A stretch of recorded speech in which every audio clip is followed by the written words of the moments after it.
Hello, everyone, and welcome to the Phil Switch. I'm Phil Carroot, and I am joined by my fearless co-host, Brock. Tamarino, the Phil Switch podcast is brought to you by Sal's Tire Caps. Sal's Tire Caps. For best results, put them on after you put air in your tires, not before. Actually, not a bad piece of advice there from Sal. Brock, how you been doing? I know it sounds boring. I sound like a broken record, but same old, same old. Been a little busy at work here past couple of days, but other than that, same old, same old. How about you, Brock? I haven't been very busy at all, really. Been kind of a slow time this time of year, and kind of getting some more things taken care of. Actually been able to take some time off, get some things taken care of around the house. Not quite at the puttering age. I'm not puttering around the house, but just able to get some little odds and ends done, making the wife happy, getting things organized, arranged, if you will. Brock, it sounds like you're getting your affairs in order. No, nothing like that. I'm just saying I have some extra time off, so I'm just getting some things taken care of that needed to be taken care of. All right. Well, last week, talk about World War III preppers, giving us all kinds of advice. And I learned a lot, Brock. I don't know if you did. Of course, Tactical Tim was on to help us out. Tactical Tim put out a video again for us. I appreciate that. A little short video there. Always appreciate when Tactical Tim can help us out there and, give the world some knowledge. I believe the last one he put out was code names. The importance of tactical code names. So that's interesting. Yeah, I catch. I try to catch as many of the Tactical Tim tips as I can, but I miss some. So I don't feel like maybe I'm quite as tactically sound as I could be, but I try to catch what I can. So it does look like we have a caller here, Daryl. Daryl, you're on the line with the Phil Switch. Go ahead. All right, guys. So I heard you guys talking last week to some of the World War III preppers, guys that think something's going to happen, so they build stuff in their basement and get all ready for it, have spare cans of corn and stuff like that, which, by the way, the human body doesn't digest corn. I don't know if anybody knows that, but I've had some wicked spells of corn doing a number on me. Anyway, I heard you guys mention the World War III thing this episode, and I thought, well, I'll call in. I thought maybe you guys were done with that last week, but I thought I'll call in. Anyway, I was walking down the street, right? And usually when I'm walking the street, I'm trying to catch a gal, lady friend, a new lady. I'm always looking out for new ladies. And, I don't know if I've ever told you guys, when I'm walking, I kind of got a swagger. I kind of let my shoulders just feel it. I got my head up, shoulders back, chest out. That way it really drives the women crazy when you do that. You kind of walk like you guys ever seen them roosters walk? Yeah, I've seen roosters walk before. They kind of have their chest out. I don't know where they have their shoulders, because their shoulders are like off their wings or feathers. And they have wings, right? But they don't fly. So are they wings if they don't fly? Well, I guess, if a plane's on the ground, right? And the plane's on the ground, but it's not flying, it's still got wings. They don't call them like arms, do they? I don't think so. Anyway, I'm sorry, Daryl, I interrupted you. I lost my train of thought, to be honest. Anyway, you're walking down the street. Yeah, right, sketches. I'm walking down the street, right? And I see this guy on a bench, and the guy's sitting here, he's got a sign. He says, "Prepare for World War III." And I saw this. It was interesting because I saw this around the same time you guys were doing your show. I listened to your show, then I saw this guy, and I'm like, well, that's weird. It's like maybe God's giving me a sign or something. Maybe I need to plan. I did take some notes, especially from that Tim guy. I took some notes down on how to be a prepper, and I thought, well, that makes sense. You got to be tough. None of them, I don't think anybody mentioned how tough you got to be. And I'm thinking like, well, you guys go up against somebody, you better be tough, right? So anyway, I ran to this guy. So I'm holding this sign. Now, right off the bat, I'll say this guy had kind of a weird smell. I don't know if you guys are familiar with this, but it kind of had the smell of devil's lettuce. Oh, I'm not familiar. Devil's lettuce? Wacky tobacco. Oh, okay. Yeah, I understand what you're talking about now. Yeah, I gotcha. Yeah, like the marijuana, right? Anyway, I've never done that stuff. I don't know why you would, but anyway, I've been around buddies that have done it, and I kind of had that smell, that devil's lettuce kind of smell, and I was like, "Hey, guy, come on, what's this World War III thing you're talking about?" He's like, "Well, you better prepare because you know it's coming." And I said, "Well, the world." I told him, I said, I tried to push your guy's show a little bit for you. I said, I did actually just listen to the Phil Switch, and they were talking about that on there. Guys were talking about prepping, things like that. And he's like, "Well, why do you think the World War III is coming?" I said, "Well, I think it's obvious, I'm sitting here talking to guys. I think it's obvious. It's, you got stuff like China, Russia, I don't know, Sri Lanka in there." I don't think Sri Lanka's in there. Anyway, I told that guy that. I don't think he cared none anyway, but I said, you got things like China, Russia, Sri Lanka, they're all doing stuff and kind of getting in the mix of stuff. And the guy's like, "China, Russia, and Sri Lanka." He's like, "Who cares about them? I'm talking about Martians." I said, "Martian? How you come up with Martians now?" He said, "Well, think about it." He said, "They're going to be real angry." I said, "Well, why Martians going to be real angry? It don't make no sense." He said, "Well, we went up there and we did some exploration up there, right? We had them, what do we have them things like? We had them things driving around, going all around Mars and seeing where things were and saying, 'Oh, hey, I thought we found water, but we didn't. It might have just been wind, or it might have been like, I don't know, it might have been like exhaust.' Do those Mars scooters have exhaust?" I have no idea, to be honest. I don't. I know we sent things up there to research or whatever, but I don't know if they had exhaust. I would guess they did but if they're electric, I don't. I'm sorry, Daryl. I don't know. Yeah, it don't matter anyway. Anyway, this guy said, because, we're up there trespassing. He said, we never asked to have our little scooter things up there. And so we're trespassing, and that might make the Martians angry, and the Martians might come down here and take us, and it'd be World War III. Well, I don't see. I think World War is because the world's fighting. Well, see, that's what I thought. And I told the guy, I said, well, I think it's a World War III because it's like the Civil War, right? America had a Civil War because it was America versus America. And the World War would be like the world versus the world. And the guy's like, well, it could still be World War III because maybe the Martians could do some kind of thing where they send down a couple aliens. Like, do you guys ever see that movie with that old wrestler, Rowdy Piper, where they were like aliens and stuff? And he said maybe they could send it down like that. And we're thinking, oh, this, my neighbor's my best friend, and he's just a plain old human guy. And then you find out, well, dagnabbit, he's a Martian. He's been, I was wondering when he moved in 3 years ago, I thought things were kind of funny, but he's a Martian, and now he's been trying to get all my secrets and my information, and especially if you're one of them preppers, and you got a Martian living next to you, now he's like, well, I know all your secrets, you show me your bunker, so you're the first place he goes, and now the Martian's got your bunker stuff, including your extra corn, which I don't know if corn digest in the Martian stomach, but I know it don't do us no favors. That's why you can see it when you poop. But anyway, so the Martian's been watching you all the time, right? And he's been paying attention to things that are going on. And now he has got a straight line to your bunker with your extra food. And, the guys were talking about weapons and traps and all this stuff like that. And I'm thinking to myself, well, crap.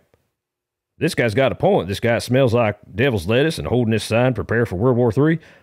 This guy's making absolute sense now. I'm struggling to, I guess I'm struggling to worry about Martians. I mean, to be honest with you, as weird as it is, this is kind of a logical argument this guy's making. but I'm just struggling with the whole belief that there's Martians there. I would have thought like the Martians might have tried to get control of like rovers or whatever. What do they call them? I think rovers up there, and would have maybe given us some, sign that on purpose. Obviously, they don't want to give away the. I mean, if the Martians are tactical, they don't want to give away any of their information to us. So, but the guy thinks the Martians are just going to be mad because we sent rovers up? Well, that was only part of the explanation. See, the other part of the explanation, he said that, so the Martians are going to be mad because not only did we send rovers up, right, but we also made that movie Total Recall with Arnold Schwarzenegger, and he said the Martians didn't like how their planet was portrayed in that. And I don't know if this guy's got a direct line to the Martians. I don't know how that works, but this guy's pretty convinced that World War III is going to happen because of Martians. And because of the fact that we used our rovers up there and the movie Total Recall. And he said he really didn't like the fact that we made Total Recall. The Martians probably don't like the fact we made Total Recall and then did a reboot of it. It's kind of like, rubbing their nose in it. That is an interesting theory on World War III, Daryl. Do you believe that? Well, I'll tell you this much. The guy didn't get me hook, line, and sinker, but, I'd be lying if I said I didn't swim by that worm a couple times, just try to check it out. If I were still in the pond, I'd probably swim by that worm a couple more times. I might bite it. I don't know. All right. Well, that's interesting, Daryl. Anything else with this guy? Oh, no. After he got done talking about the Total Recall reboot, he passed out. All right, good enough. Well, Daryl, if you run into that guy again and he gives you any more information about World War III or anything else, make sure to call back in and let us know. We would love to hear that here. That would be awesome to hear. All right, we'll do. I can do that. All right, and with that, we have another caller, Gil. Gil, you are on the line with the Phil Switch. What's happening, Gil? Okay, guys. So I was sitting here listening to you guys live and just now, obviously. And I heard the most exquisite story from your previous caller, the gentleman who called right before me, who literally just hung up. I believe his name was Daryl. And first of all, I heard Daryl's rendition of a story a strange gentleman told him in regards to World War III and Martians. And I've got to say, I know you guys there were giving a tone that kind of, just kind of disregarded what Daryl said, but I've got a couple things. One, I wouldn't disregard what he said. And I'll get to that in a second about aliens and probes and things like that. But let me get to this first. He mentioned that the guy he thought the guy was influenced by devil's lettuce. Is this correct? Yeah, he did mention that because neither Brock or I had heard that term for what he was referring to. Well, I can say that I've not heard the term used in that way, but I will say that I went to a Mexican restaurant one time when let's see. Oh, yes. I was on vacation. I forget. I think I was on the East Coast. I think it was the East Coast. Might have been the West Coast. I don't know. Anyway, I was on vacation and I visited the most lovely Mexican restaurant, or I guess, Mexican restaurante. And I just remember I got a dish there. I didn't get an appetizer, and I got a dish, and the guy said, with the lettuce on the side, do you want, what's the Spanish word for lettuce? I forget what anyway, he said, do you want the I'm just making something up here. Do you want the lettuceo de Diablo? I don't think lettuceo is the word for lettuce in Spanish, but just work with me. He said, do you want the lettuceo de Diablo, which would be lettuce, devil's lettuce. It's like lettuce de Diablo, lettuce of the devil in Spanish. Lettuce de Diablo. Is lettuce the word for lettuce in Spanish? No, that can't be. It's not lettuce de Diablo. Anyway, he said, do you want the lettuceo de Diablo? And I said, well, what is that? And he said, it's the side salad, and you can have the lettuceo de Diablo, or you can have just lettuce. Oh. And I said, well, is the lettuceo de Diablo authentic? And he said, si, senor. And I said, okay, I'll take the lettuceo de Diablo then, obviously, if it's authentic. And so he brought back the lettuceo de Diablo, and I was like, oh my gosh, this is like lettuce with a bunch of sauce on it. I said it in my head because I didn't want to offend him. Anyway, after he left the table, I took a bite of that. I was going to take a bite of my chimichanga first, but I took a bite of the lettuceo de Diablo. And I will tell you, the inside of my mouth burned like you would not believe. And I'll just say the exit wounds were atrocious. The entry wounds were nothing compared to the exit wounds. And I just remember thinking, I was sitting there during the exit, and I was like, oh, lettuceo de Diablo, never again, never again, never shall you touch my lips or the exit, I said to myself, and I said out loud, I think I prayed a little bit. But that's my experience with lettuceo de Diablo. I know that I said I would get to that first and then get to the Martians, because there was a story I had about an alien abduction. And I will tell you right off the bat that it was interesting. How long is the story exactly, Gil? I mean, I can give you the Cliff Notes. Sure, let's do the Cliff Notes, and let's do the Cliff Notes. Okay, so there I was. It was, oh geez, probably 10, 15 years ago. I'm walking on the road, right? I'm walking on the road, lone as a bird. You guys ever see birds outside of when they fly? You ever see birds in a huge group? Not often. Maybe pigeons, but they're dirty and filthy. But other birds tend to travel alone a lot. You see them alone. It's like, oh, I saw a robin. You don't say, oh, I saw 5 million robins on my yard. You saw a robin. Anyway, that's besides the point.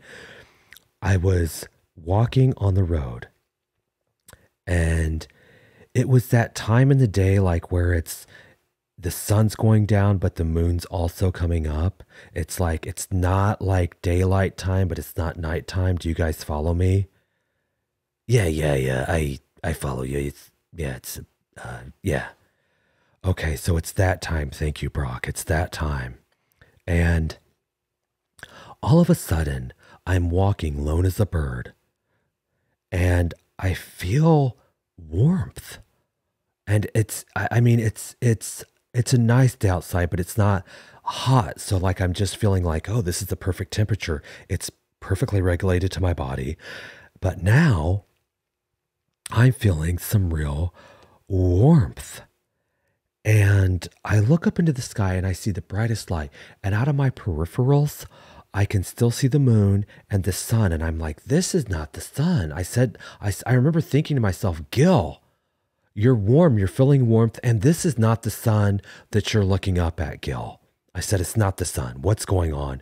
And as I said that, a little raccoon ran past, which was weird. I don't know why I remembered that, but I do remember that. A raccoon ran past, and I was like, that's not the sun. There's the raccoon. This isn't the sun, I said. And so all of a sudden, I can feel the warmth, right? And I can feel the road beneath me. And then suddenly I feel warmth, and I don't feel the road beneath me. Phil and Brock, at this time, I am being abducted into an alien spaceship. Now, I will say I don't know if it was Martians.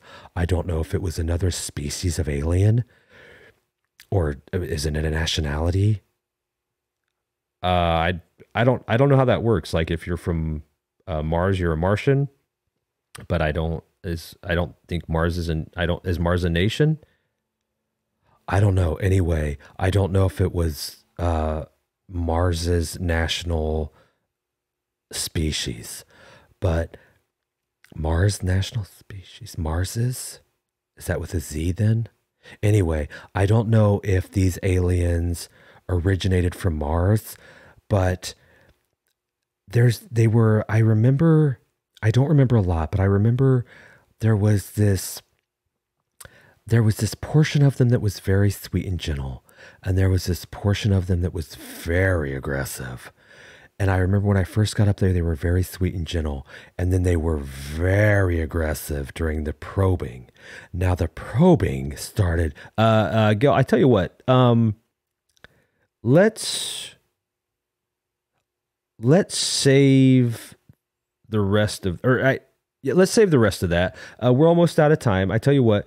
The next time we're talking about aliens or Martians, call in, and we'll let you pick that story up from right after the probing. Okay, well, I guess that's okay, but the probing really is the most exciting part of the story. Yeah, Gil, I think it'd be best if when you call back in, let's pick up after that because, that's something that might be between you and the aliens. Oh, I don't think they would mind if I told it all. Oh, that's okay. Gil, I tell you what, we're out of time, so I hate to cut the story off right here. And when you call back in about the aliens, we'll remind you where you were at in the story, and we'll move on from there. Oh, that's not a problem. I'm actually writing it down right now. I put down call in, and I put down right when the probing started. Okay, well, thanks, Gil. We appreciate it, and we'll talk to you the next time we hear about or we talk or discuss aliens. That sounds terrific, guys. I will call back then. I listen to you guys every week, so I just can't wait to call back in. I think it's going to take a turn that people aren't expecting. I wasn't expecting, but I can't say that it was terrible. And I think you guys will be really glad that you heard everything. All right. Thank you, Gil. Yeah, thanks, Gil. I feel like if Daryl hadn't called, I feel like I should blame this on Daryl. I think I'm going to blame it on Daryl. Anyway, as always, guys, that's going to be it for us this week. As always, thanks for listening. Don't forget to check out my other podcast, The 1st and 15th, which I co-host with Cap over at Kaplowitz Media. You can check him out at kaplowitz.xyz. If you guys would like to reach out to us here at The Phil Switch, you can find us at comedycigarsmusic.com. Also, you can reach us at thephilswitch@gmail.com. Again, that's thephilswitch@gmail.com. We wish you all a great week, and we'll talk to you soon here at The Phil Switch.